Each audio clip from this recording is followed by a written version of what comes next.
30 సంవత్సరాల అనుభవం ఉన్నటువంటి చంద్రబాబు నాయుడు గారు కూడా మొదటిసారి ఈ ఆర్థిక కష్టాల్ని ఇంత స్థాయిలో చూడాల్సినటువంటి పరిస్థితులు వచ్చినాయి.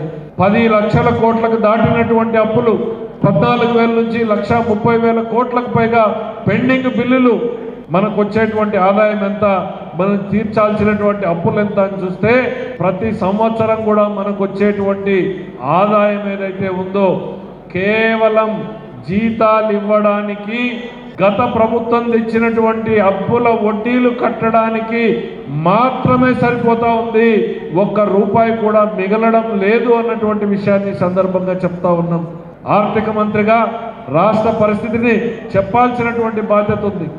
అంటే కేవలం వస్తున్నటువంటి ఏ ఆదాయమైనా సరే జీతాలకి గత ప్రభుత్వం చేసినటువంటి అప్పుల వడ్డీలు కట్టడానికి సరిపోతే అప్పులు తీర్చడానికి మళ్ళీ అప్పులు చేయాల్సినటువంటి పరిస్థితి ఉంది.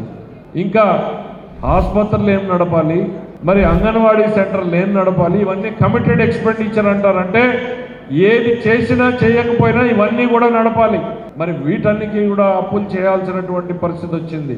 అంతటి భయంకరమైన పరిస్థితిలోకి రాష్ట్రాన్ని నెట్టేసి వెళ్ళిపోయినటువంటి ఈ దుర్మార్గుల పాలనని ప్రజలు ఇప్పటికీ కాదు, ఈ తెలుగు జాతి ఉన్నంత వరకు కూడా వీళ్ళని క్షమించకూడదు అనేటువంటిది నేను ఈ సందర్భంగా గుర్తు చేస్తా ఉన్నా.